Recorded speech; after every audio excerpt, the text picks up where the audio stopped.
Dan beliau tuh tidak banyak orang tahu, itu kalangan habaib, tapi tidak pernah memperkenalkan dirinya. Keturunan Nabi itu, kalau disambungkan nyampe nasabnya ke Nabi. Yang mau saya ceritakan, di 1911 itu saat datang, diundanglah kemudian tokoh-tokoh ulama yang terhubung kemudian di Nusantara. Di antara yang datang itu adalah seorang bernama Muhammad Darwish, yang telah menempuh pendidikan di Mekah pada Syekh Ahmad Khatib Al-Minangkabawi, yang lahir tahun 1860, pulang ke Nusantara kemudian disebut dengan julukan yang baru dengan nama yang sangat indah bernama Ahmad Dahlan.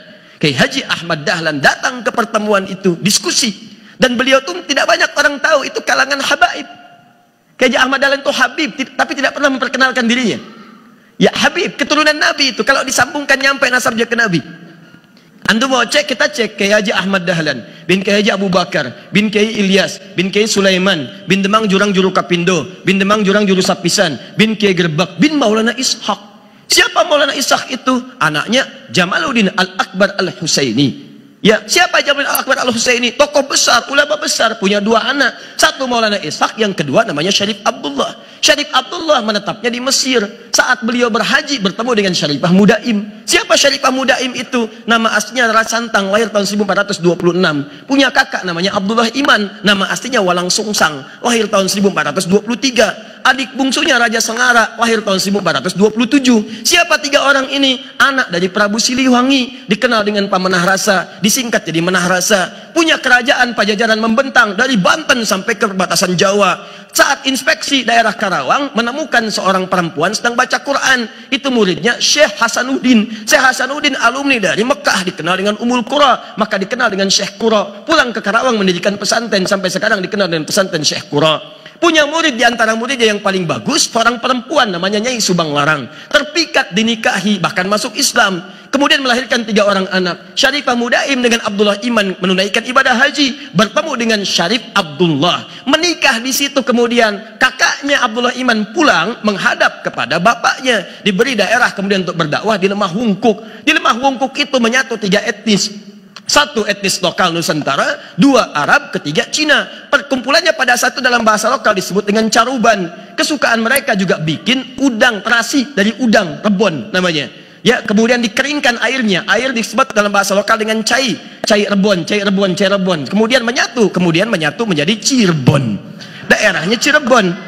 Carubannya bertahan di wilayah Lasem. Jadi kalau dari Cirebon itu mau ke Lasem, Anda teruskan jalur Pantura sampai nanti masuk ke arah Semarang. Semarang lurus, mau ke arah lurus, depannya ada flyover, kirinya tandanya Masjid Syekh Ahmad Jumadil Kubra, warnanya hijau, kubahnya warna emas, depannya ada 3 gerai ATM, CMB Niaga, Mandiri, kemudian BNI.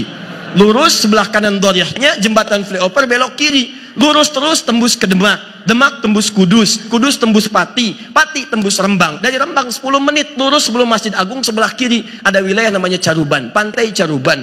Lurus sedikit sekitar 50-100 meter, sebelah kanannya Karangturi, pusat orang Cina pertama datang ke Nusantara. Lurus sedikit terus lagi Masjid Agung sebelah kanannya. Sebelum ke situ sebelah kirinya berpapasan jauh itu pesantren terkenal yang diantara pendiri Nahdlatul Ulama itu ada di situ. Sekarang cucunya namanya Kiai Haji Abdul Qayyum, dikenal dengan Gus Qayyum. Lurus dikit sekitar 30 kiloan lah ke arah situ, nggak nyampe sebetulnya, mungkin 15-20 kilo itu sampai nanti ke tapaknya Pesujudan Sunang Bonang. Naik ke atas dikit sampai ketemu juru kunci namanya Pak Abdul Wahid. Dijelaskan ini sebetulnya bukan kuburan yang sering orang datang ke situ, kuburannya yang ada di sini, cuman tidak dipublikasikan supaya tidak banyak dikultuskan dan lain sebagainya. Itu ada, kalau Anda telusuri ketemu di situ.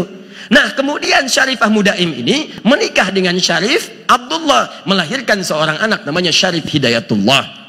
Belajar di Mesir pada masyayikh di sana, di antaranya Syekh Ibnu Athaillah As-Sakandari. Selama 20 tahun beliau belajar, pulang kemudian ke Nusantara, diberikan wilayah di Gunung Jati, dikenal dengan Sunan Gunung Jati. Sampai menikah, melahirkan 7 orang anak. Anak pertama Muhammad, anak keduanya perempuan, menikah dengan seorang panglima dari Pasai, dikenal dengan Fathullah atau Fatahillah atau juga Faletehan. Itulah yang diperintahkan kemudian oleh Sunan Gunung Jati untuk membebaskan Sunda Kelapa dari kungkungan Portugis pada saat itu yang datang ke Nusantara lewat Selat Malaka tahun 1511. Setelah terjadi perjanjian Tordesillas tahun 1494, dunia dibagi dua oleh Paus Alexander yang ke-6.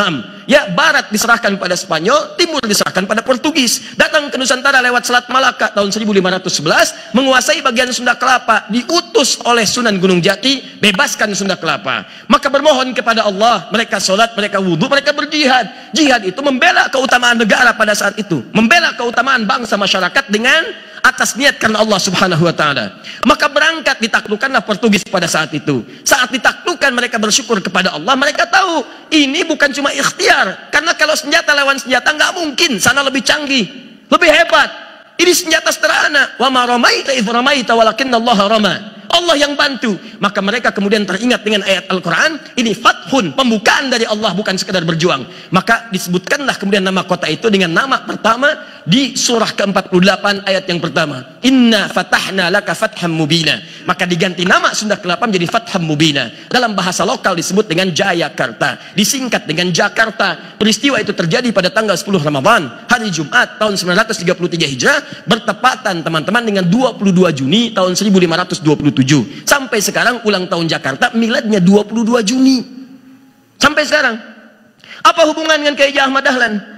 Itu saudara Syarif Abdullah itu saudaranya Maulana Ishaq.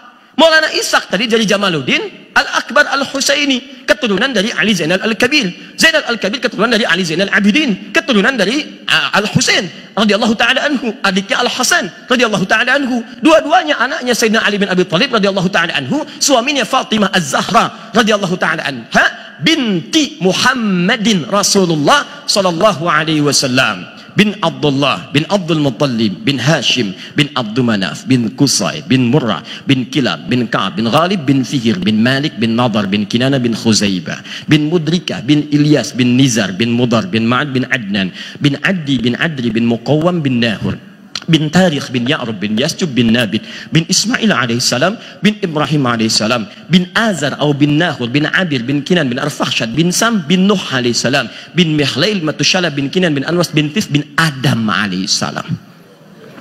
Oke, Haji Ahmad Dahlan itu nasabnya nyampe ke Nabi Adam. Ayo ulangi, mana ketua PDM? Oh. Makanya setelah pertemuan itu pulang, setahun kemudian mendirikan Muhammadiyah dengan nama datuknya. Tapi diberikan ya nisbah dengan tak menunjuk pada sifat. Di Muhammadiyah itu bukan sekedar nama. Muhammad disebutkan 4 kali dalam Al-Quran. Quran surah ketiga ayat 144, Quran surah ke-33 ayat ke-40, Quran surah ke-47 ayat yang kedua dengan namanya, dan Quran surah ke-48 ayat 29.